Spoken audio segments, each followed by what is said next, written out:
Hi everyone, welcome back to another video. Today we're going to be doing Macroeconomics A Application. Let's just get right into it. So first starting with low interest rate economies. So Japan's interest rate is at 0.75% right now as of April 2026 and Singapore 1.31% as of May 2026. Now we have high interest rate economies. We have Argentina, theirs is at 29%. As of April 2026, and Turkey's at 37%, also as of April 2026. Now we have UK interest rates. So it was 0.25% at the beginning of 2022, then 5.25%, a high point in August of 2023 to June of 2024, and now currently 3.75%, a gradual come down from the 2023 to 24 rates. High consumer confidence economies. We have Malaysia with 135 points as of December 2025, Indonesia 123 points as of April 2026, and Czech Republic 106 points as of April 2026 as well. Low consumer confidence economies. We have Greece minus 54.7 points as of April 2026, the Netherlands minus 44 points, same time frame, Switzerland minus 40 points, the same as the other two. UK consumer confidence minus 1 point in May 2016. That was the, I would say, highest consumer confidence within the last 10 years. Then minus 49 points, its lowest point in the last 10 years, September 2022, and then minus 25 points as of right now, April 2026. High house price economies, we have Singapore, Switzerland, and of course the UK. High government debt economies, Venezuela 309% as of December 2025, Japan 237% 2024 in December, and Sudan 188% December 2025. Low government debt economies, we have Brunei 2.2% as of December 2025, Kuwait 2.9% as of December 2024, and Turkmenistan 4.6% as of December 2024. UK's government debt, so 79.6% in 2018, 95.4% in 2020, 94.3% in 2025, 210.7%, its highest ever recorded in 1948, and 21.6%, its lowest ever recorded in 1990. High real disposable income economies. So we have the United States with $62,700 as their real disposable income as of 2025, and Luxembourg $59,000 as of 2025. Low real disposable income economies. Nepal with $1,900 as of 2025, and Tanzania $3,000 as of 2025. High business confidence economies. India 119 points as of March 2026, Turkey 101 points as of April 2026, and France 100 points as of the same time as Turkey. Low business confidence economies. We have the UK minus 65 points as of May 2026. Abysmal stuff. Australia minus 24 points as of April 2026, and Spain minus 5 points as of April 2026. UK business confidence, so it's 38 points in the second quarter of 2021, the highest in the last 10 years, minus 87 points in the second quarter of 2020, the lowest in the last 10 years, and minus 65 points in the second quarter of 2026, the lowest currently globally.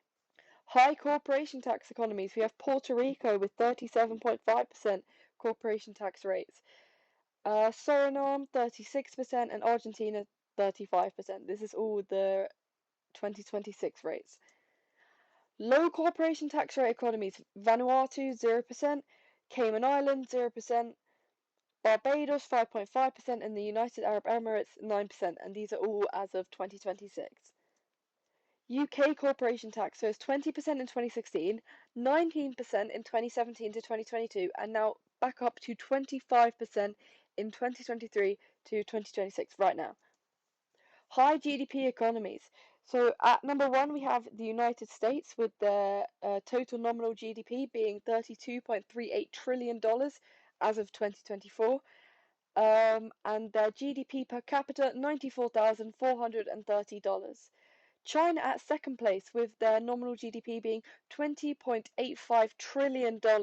So a drastic amount with 4.41% growth. However, their GDP per capita pales in comparison at only $14,874. At number 3, we have Germany, $5.45 trillion, with their GDP per capita being very good in comparison to China, $65,303.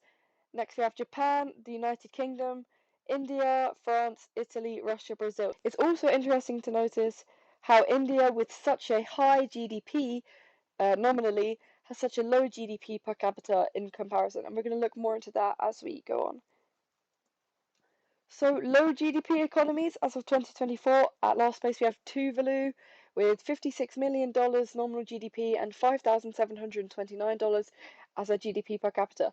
Then we have Montserrat, $80.43 million and an 18,197 GDP per capita.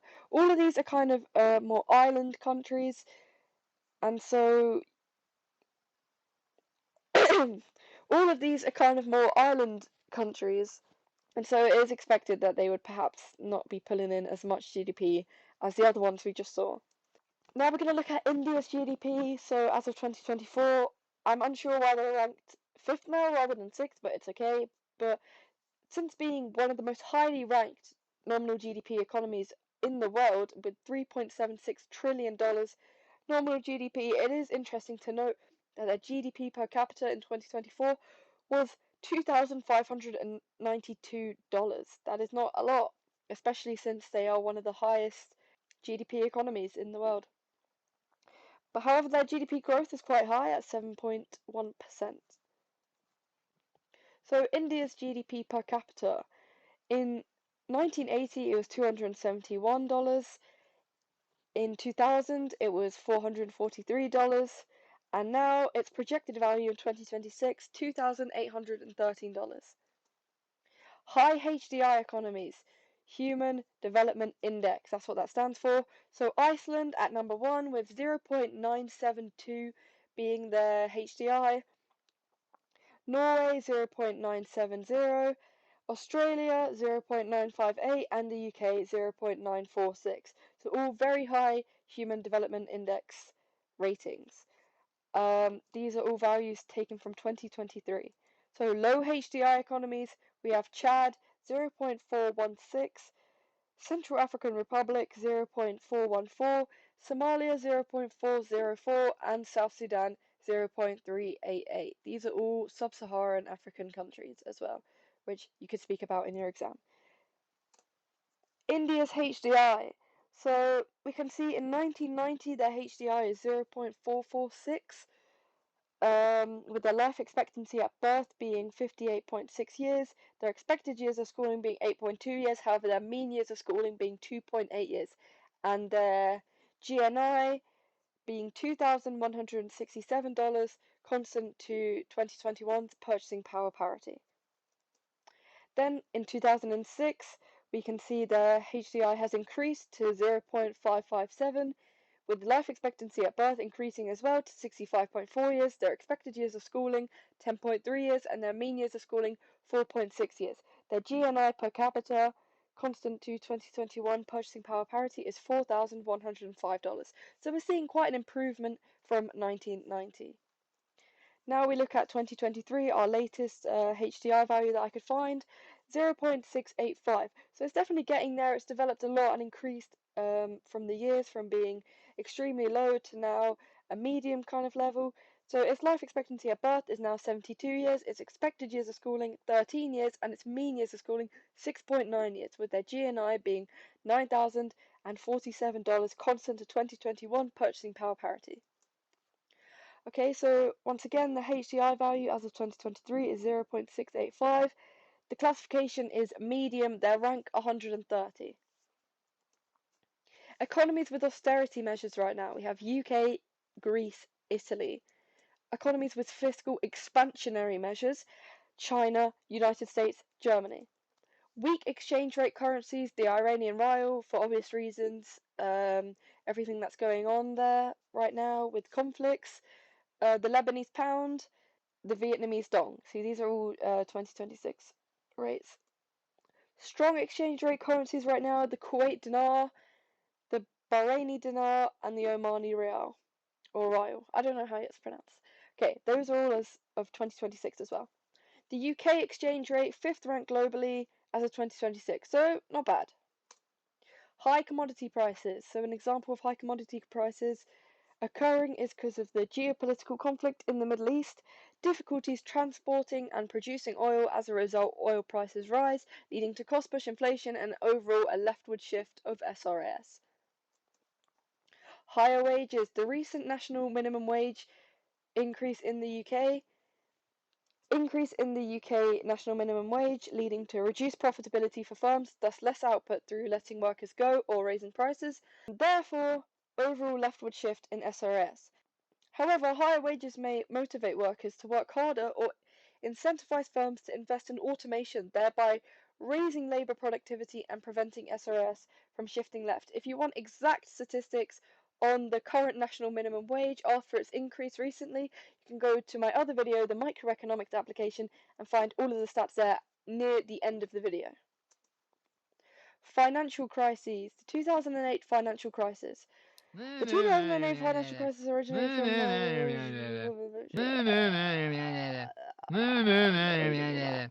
Okay, you don't need to know all of that for your exam. It's unnecessary. You can assume the examiner already knows what the 2008 financial crisis is. If they're not, they probably shouldn't be marking your paper as clueless. And really, if they really don't, they could just look it up. What you do need to show is an understanding of how it affects the global economy. So what you can say is, regarding the 2008 financial crisis, the lack of credit combined with major firm collapse shattered consumer and business confidence, causing international trades to decline, unemployment to soar, and stock markets to crash globally, resulting in a huge global recession. Economies experiencing stagflation. So stagflation is where there is kind of persistent levels of inflation. However, the growth is not matching the increasing inflation. So right now, UK's inflation is at 3.3%, which is above target as of March 2026. However, their growth is 0.8% as of April 2026.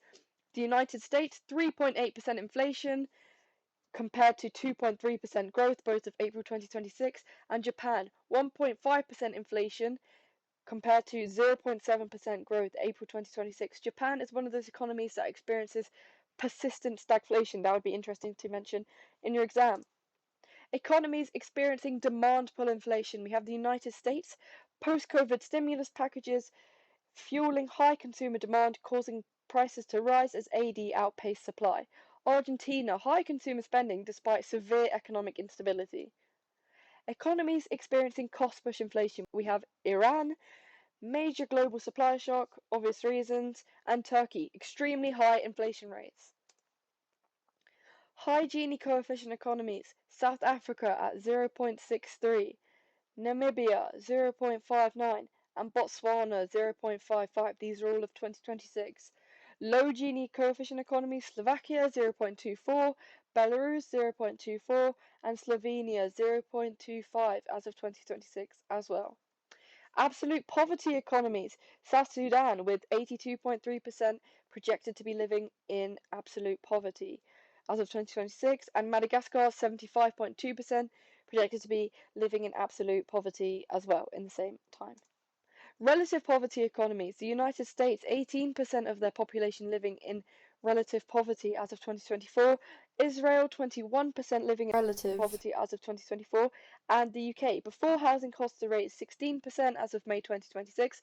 And after housing costs, it goes up to 20% as of May 2026.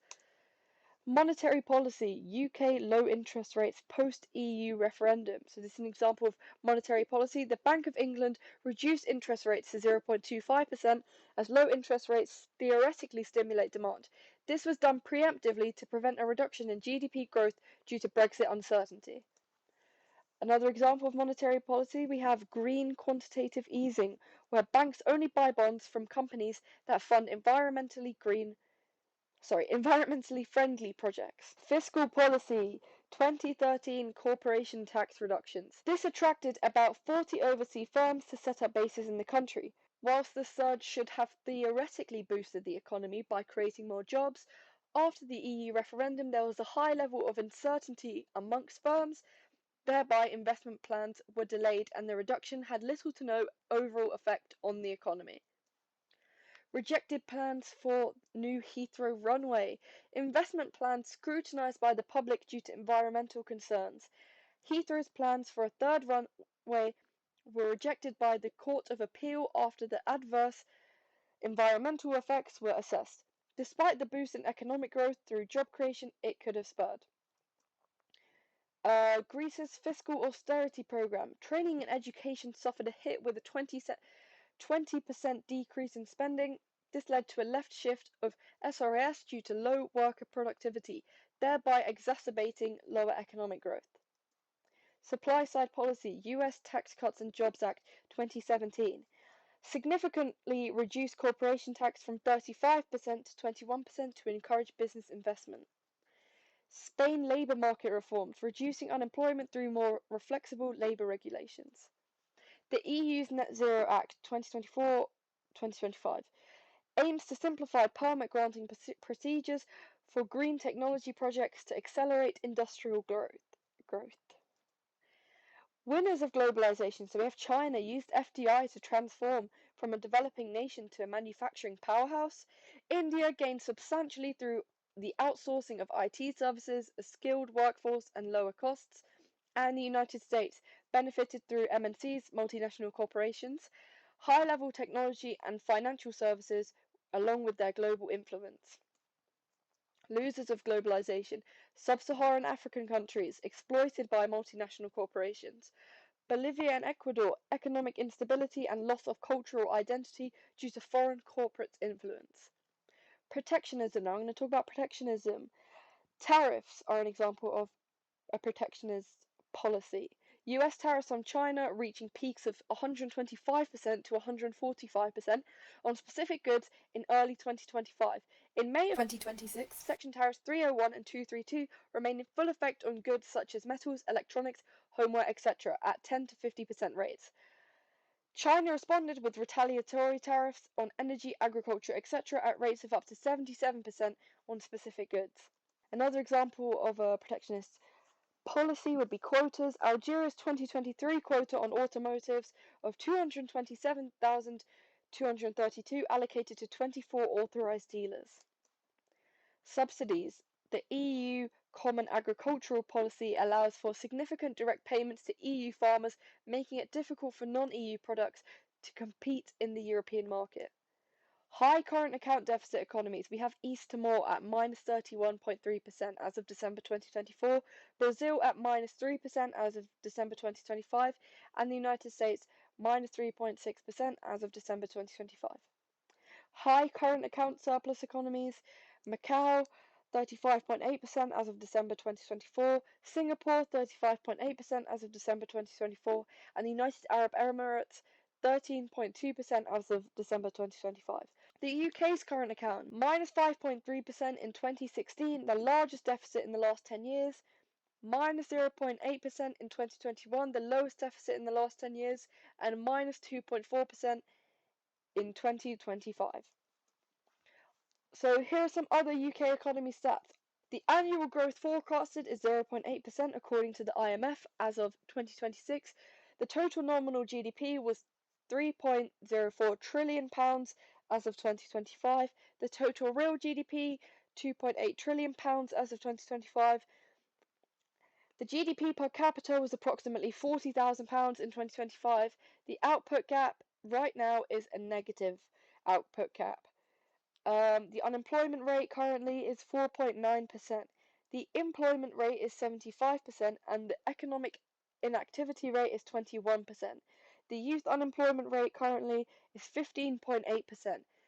The NEET rate, not in employment, education or training, is 12.8% currently, and the inflation rate as of March 2026 is 3.3%, whereas our target inflation rate is 2%, so we're 1.3% above target.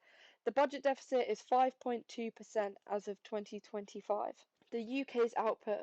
79% of the UK's output is services. So that could be business services, law services, health services, education services, hospitality services, but 79% of the UK's output comes from services. Now, the next biggest chunk we see manufacturing at 14%, construction at 6%, and agriculture at 1%. So that's all. Thank you guys so much for watching. Make sure to like, subscribe, comment down below if you found this helpful. You're all going to do so good in the exams. I don't know what else to say. Thank you. Stay tuned for more videos. And yeah, have a great day.